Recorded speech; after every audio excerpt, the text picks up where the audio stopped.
Assalamualaikum, semangat pagi semuanya, anak-anakku yang cantik dan ganteng dua orang. Oke, pagi ini kita akan melanjutkan materi minggu lalu. Minggu lalu kita sudah membahas tentang belanja negara, sekolah, dan industri. Sekarang kita akan melanjutkan pembelajarannya, yaitu sumber pendapatan negara, sekolah, dan dunia usaha atau dunia industri. Oke, kita lanjut langsung saja ya. Sumber pendapatan negara. Sumber pendapatan negara itu berasal dari penerimaan perpajakan dan juga penerimaan non-pajak. Oke, kita akan bahas tentang penerimaan perpajakan. Perpajakan apa saja yang diterima oleh negara? Oke, pajak penghasilan. Ya, jadi setiap individu ataukah juga suatu perusahaan yang bergelut di bidang ini itu akan memperoleh penghasilan. Nah, pemerintah menetapkan pajak penghasilan dari individu tersebut ataukah juga dari perusahaan tersebut. Nah, baik di bidang minyak dan gas ataupun non minyak dan non gas gitu ya. Jadi semua perusahaan wajib membayarkan pajak penghasilannya kepada negara gitu ya. Begitu juga dengan individu yang bekerja di suatu perusahaan ataukah dia memiliki usaha individu sendiri, dia juga harus melaporkan penghasilannya serta membayarkan pajak penghasilan yang diperolehnya gitu ya. Saya rasa kalian paham di bidang minyak dan gas ataukah juga di non minyak dan non gas gitu ya.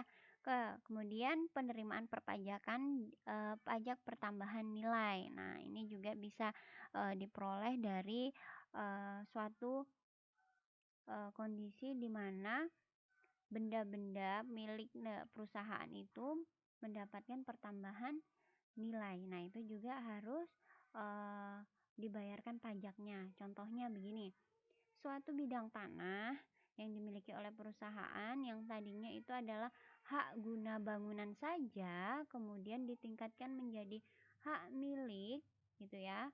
Nah, itu merupakan pertambahan nilai salah satu contohnya. Sehingga menyebabkan pajaknya juga bertambah gitu. Jadi pajak itu haruslah dibayarkan juga gitu ya. Dari proses hak guna bangunan menjadi hak milik gitu. Oke, yang C, pajak bumi dan bangunan gitu ya. Saya rasa ini setiap tahun orang tua kalian membayarkan pajak bumi dan bangunan dari yang dimiliki oleh mereka. Begitu juga nanti kalian, insya Allah jika kalian punya tanah dan juga punya bangunan atau rumah ya, kalian setiap tahun wajib membayar pajak bumi dan bangunan.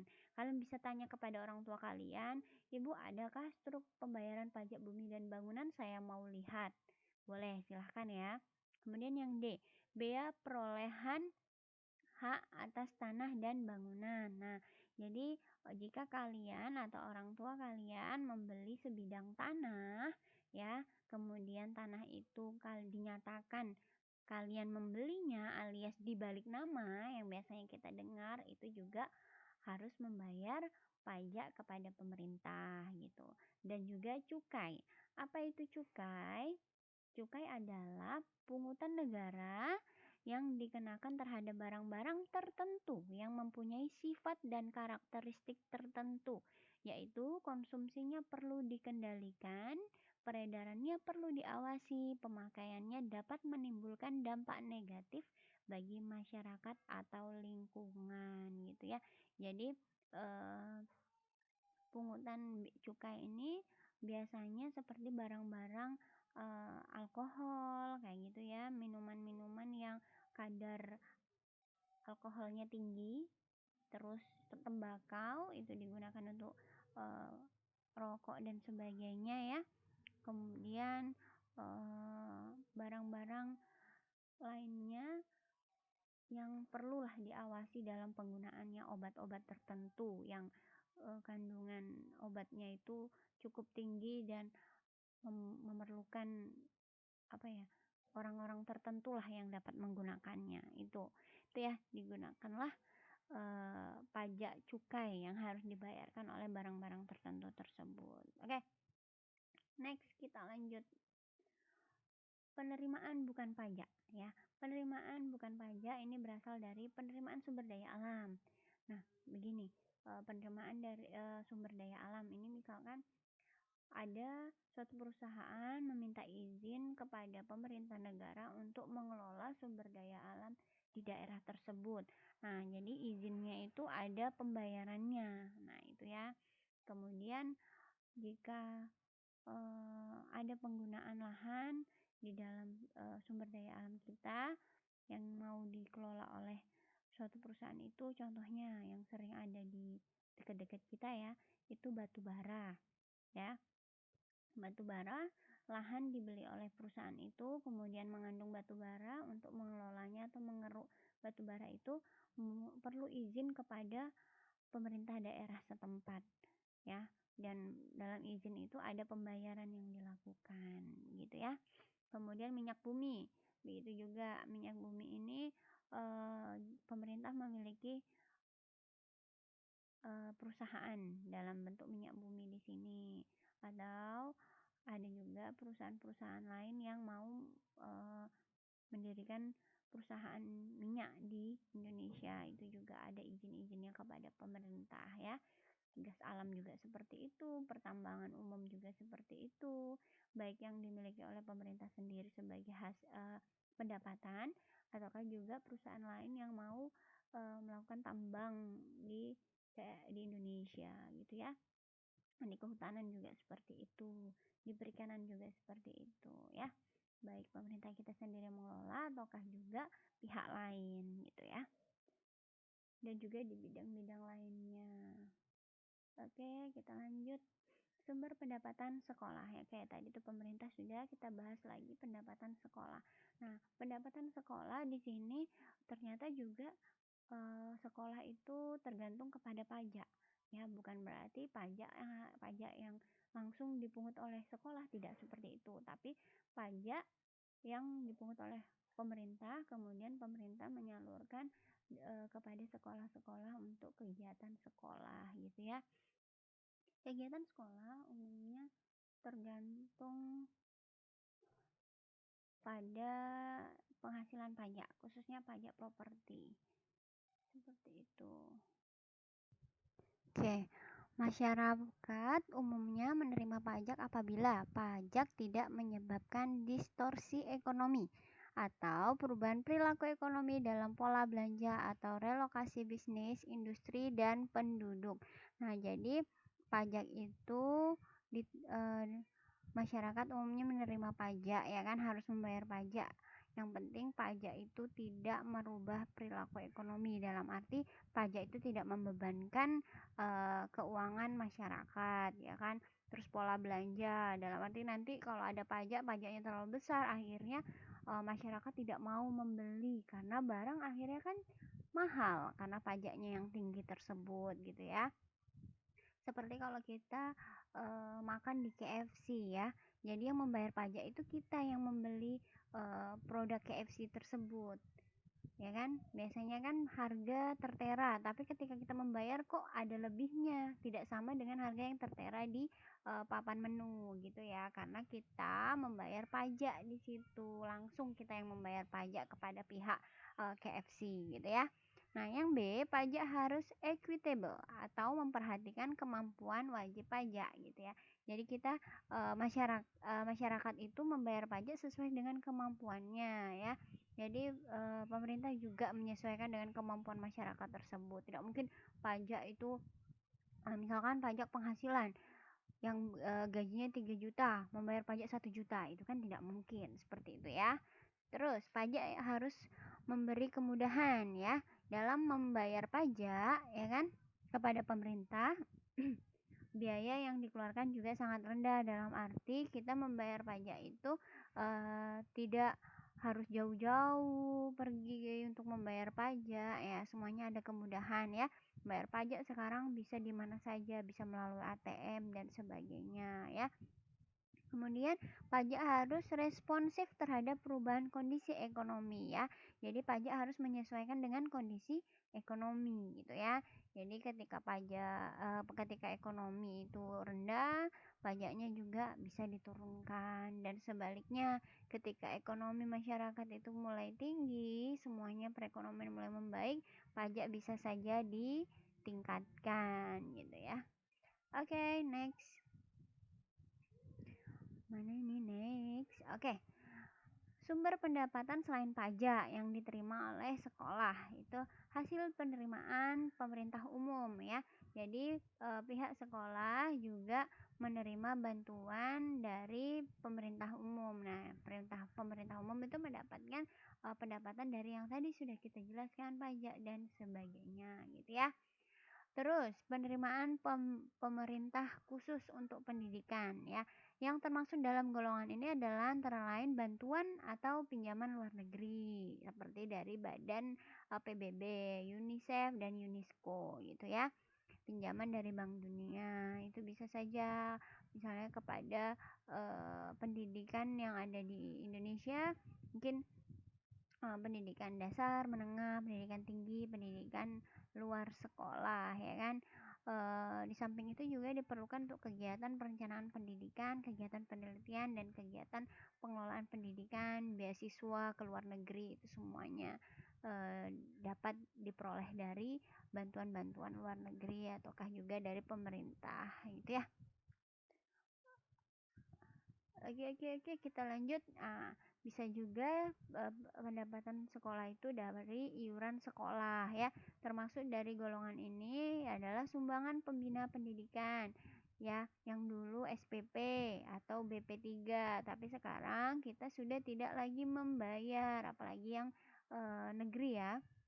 Sudah tidak lagi membayar namanya SPP, dan semuanya tidak dibayar, bahkan semuanya gratis gitu ya.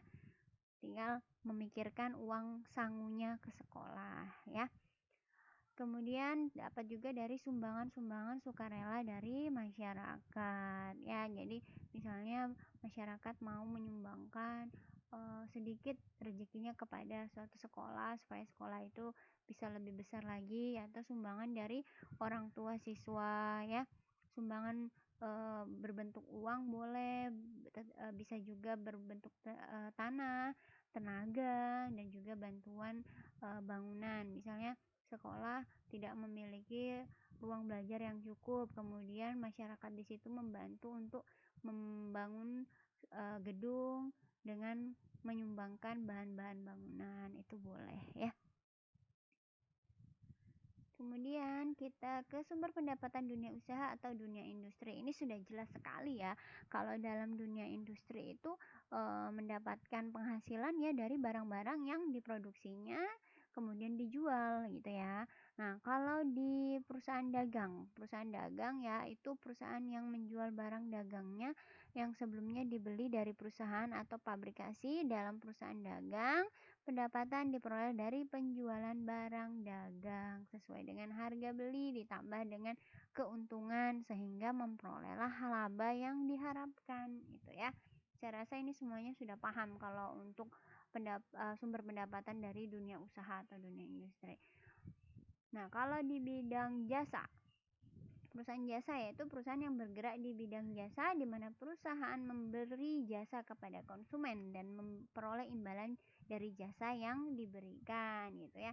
Contohnya saja misalnya jasa servis AC. Setelah servis AC-nya udah baik, kemudian dibayarlah gitu, atau bengkel ya kan, jasa bengkel setelah motor diperbaiki kemudian dapat imbalan. Kemudian tukang jahit ya, jasa menjahit. Setelah selesai jahit dari kain menjadi baju, akhirnya diterimalah balas jasa atas pembuatan baju tersebut gitu ya. Selain dari memperoleh balas jasa, pendapatan diperoleh dengan menanamkan sebagian harta yang tidak dapat dipakai perusahaan dalam bentuk surat-surat berharga. Jadi gini ya, kalau perusahaan jasa itu kita bisa melihat, contohkan saja kalau saya, kenapa sih kok sampai ada harta yang tidak dipakai nih di perusahaan jasa?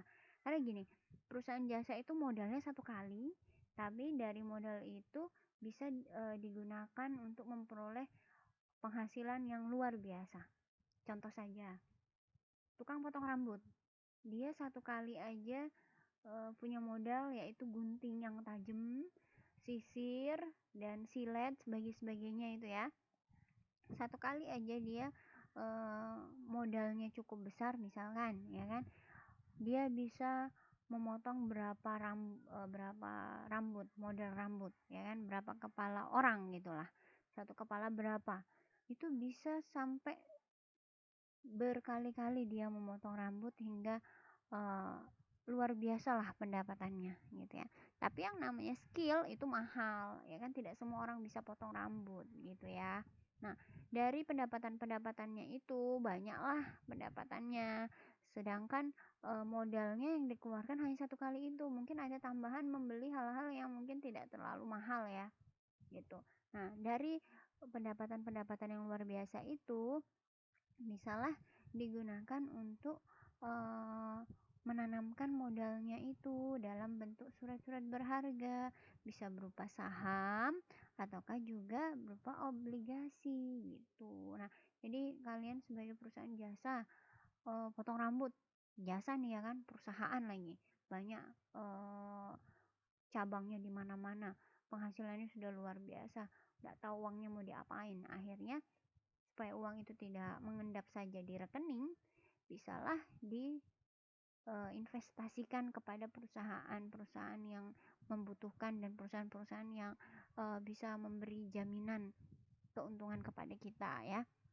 Nah, kalau kita menanamkan saham, kita menanamkan modal kita kepada suatu perusahaan, kita memperoleh yang namanya surat saham, ya kan? Saham yang menyatakan bahwa kita memiliki saham di suatu perusahaan tersebut. Nah, dari saham itu kita akan memperoleh upah, maksudnya memperoleh hasil yaitu berupa dividen. Kita memperoleh dividen. Dividen itu adalah pembagian hasil dari modal yang kita tanamkan tersebut. Nah, jadi misal tadi kita menanamkan modal 100 juta, nanti kita akan melihat keuntungannya. Dari keuntungan itu kita akan bagi berapa persen gitu. Nah, sedangkan kalau obligasi itu adalah seperti ini surat berharga juga, tapi dia merupakan pinjaman. Nah, jadi kita memberikan uang kepada seseorang atau perusahaan, tapi kita memperoleh hasilnya berupa bunga. Nah, ini berapa kita pinjamkan, bunganya sekian, setiap jatuh tempo kita akan memperoleh bunga sekian gitu. Nah, bedanya saham dengan obligasi, kalau obligasi kita pasti mendapatkan keuntungan, bunga itu pasti tetap selalu seperti itu. Misal kalau bulanan 5%, ya kita akan selalu menerima 5% dari uang yang kita pinjamkan. Nah, sedangkan saham kita akan memperoleh penghasilan yang tidak menentu, karena kalau pas lagi perusahaan itu pendapatannya banyak, kita akan memperoleh penghasilan juga banyak dari saham yang kita tanamkan. Tapi kalau ketika pendapatannya menurun, ya kita sedikit juga. Jadi saham itu tidak menentu ya pendapatan atau dividen yang kita terima gitu. Oke, apakah dapat dimengerti? Oke, sekian pertemuan kita. Wabillahi taufiq walhidayah. Wassalamualaikum warahmatullahi wabarakatuh. Jika ada pertanyaan bisa ditanyakan.